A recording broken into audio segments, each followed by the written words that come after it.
कांग्रेस ने आज प्रदर्शन किया। देखिए, ये तमाम जांच का विषय है। अगर इसमें कोई दोषी है तो जरूर कार्रवाई होगी। कानून से ऊपर तो देश में कोई नहीं है ना। आप अगर किसी पार्टी के बड़े नेता हैं इसलिए आपके ऊपर कार्रवाई नहीं होगी, या आप किसी बड़े परिवार से आते हैं इसलिए आपके ऊपर कार्रवाई नहीं होनी चाहिए। और इस तरीके से जांच की प्रक्रिया को प्रभावित करने के प्रयास के साथ इस तरीके से प्रदर्शन आंदोलन करना मुझे नहीं लगता ये उचित है। जांच हो, अगर आप दोषी नहीं है तो आपको डरने की जरूरत नहीं है। बट हाँ, अगर आप दोषी हैं तो भले आप कोई भी हो, कितने भी बड़े परिवार से आप रिश्ता रखते हो या पार्टी में आप किस पद पर हो, कार्रवाई जरूर होगी, सजा जरूर मिलेगी। सर, कल तेजस्वी यादव जो है कांग्रेस के राष्ट्रीय कल इंडिया अलायंस की बैठक होनी है, मुलाकात हुई, लेकिन कल इंडिया सीटों को लेकर के नतीजे नहीं देखने को मिले, ना ही सीएम फेस को लेकर के। कल बैठक भी होगी, कल भी बैठक होगी 17। कल इंडिया अलायंस की बैठक होनी है। हाँ तो ठीक है, करें बैठक भाई, क्योंकि इन लोगों के बीच में तो बहुत ही विवाद है। जिस तरीके से कांग्रेस, और हम बार बार इस बात को कह रहे हैं, एक वर्चस्व की लड़ाई गठबंधन के घटक दलों के बीच चल रही है। राजद जिस तरीके से अपने आप को असर्ट करने का प्रयास कर रही है, अपने चेहरे को आगे करने का प्रयास कर रही है, उसी तरीके से कांग्रेस भी अब ना सीटों को लेकर कोई समझौता करने के मूड में दिख रही है और ना ही सीएम फेस में अपने आप को रेस से बाहर करना चाह रही है। ऐसे ऐसे नेताओं के साथ उन्होंने गठबंधन या उनको अपने साथ शामिल करने की सोच रखी है, जिससे राजद को लंबे समय से ऐतराज रहा है।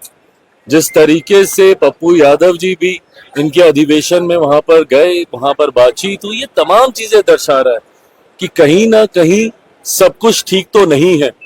तथाकथित महागठबंधन या इंडिया अलायंस जो भी है, सब कुछ वहां पे ठीक नहीं है।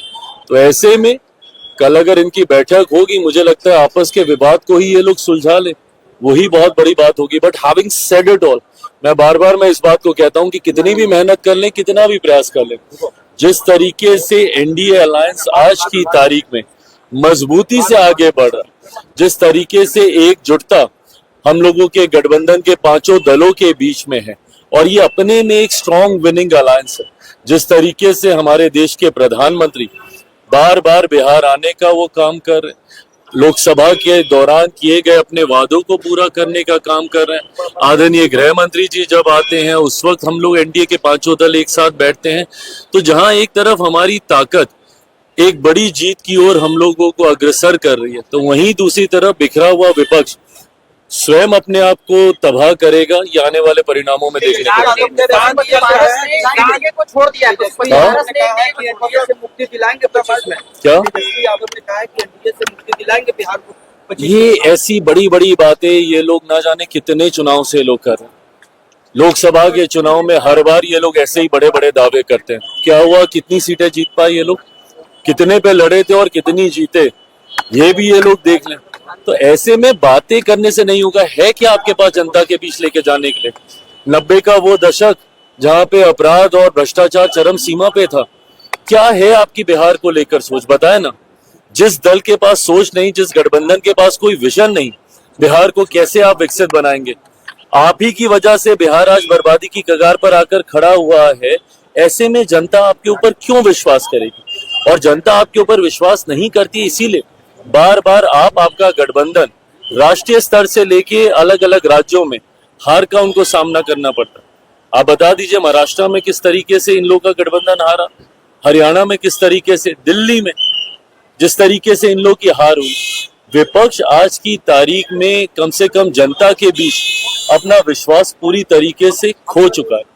ये लोग अलग अलग विषयों को लेकर मुद्दा बनाते हैं, वक्त को लेकर दुनिया भर का ये लोग आंदोलन करने का काम करते हैं। जब ये विषय आता है, क्यों नहीं इनके कोई बड़ा नेता जाके सदन में बोलता है? जब ये वक्त की जब बात चल रही थी, राहुल गांधी जी, प्रियंका गांधी जी, इन लोगों ने तो बोलना तक जरूरी नहीं समझा। जितने विपक्ष के बड़े नेता हैं, ऐसे समय में वो लोग खामोश हो जाते। और तो और एलओपी होने के बावजूद राहुल जी मौजूद भी नहीं थे मोस्ट ऑफ द टाइम जब वहां पे डिस्कशन हो रहा था। तो ऐसे में आपके पास कोई विषय नहीं है, आप लोगों के पास कोई नीति नहीं है, कोई विजन नहीं है, तो जनता क्यों आपके ऊपर विश्वास करेगी? तो सिर्फ कहने से कि एनडीए की समाप्ति हम लोग करेंगे, नहीं होने वाला। एनडीए पूरी मजबूती से बिहार विधानसभा चुनाव परिणामों के बाद एक ऐतिहासिक जीत के साथ हम लोग सरकार बनाएंगे। छोड़ने का ऐलान किया है। हाँ, राजा ने आपके एनडीए को छोड़ दिया है। तो थे ही कब के छोड़े।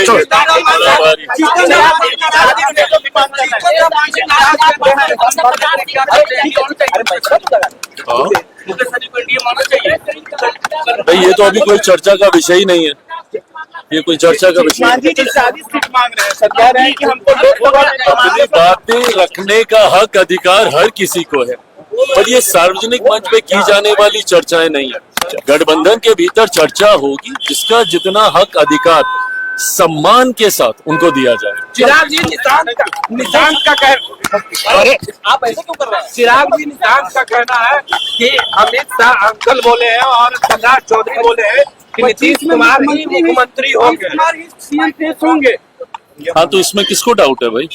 हम लोग तो कह ही रहे हैं कि गठबंधन का हिस्सा, गठबंधन का चेहरा उन्हीं के नेतृत्व में चुनाव लड़ा जाएगा और एक बार फिर से मौजूदा मुख्यमंत्री 2025 बिहार विधानसभा चुनाव परिणामों के बाद फिर से मुख्यमंत्री पद की शपथ लेंगे। इसमें किसको डाउट है?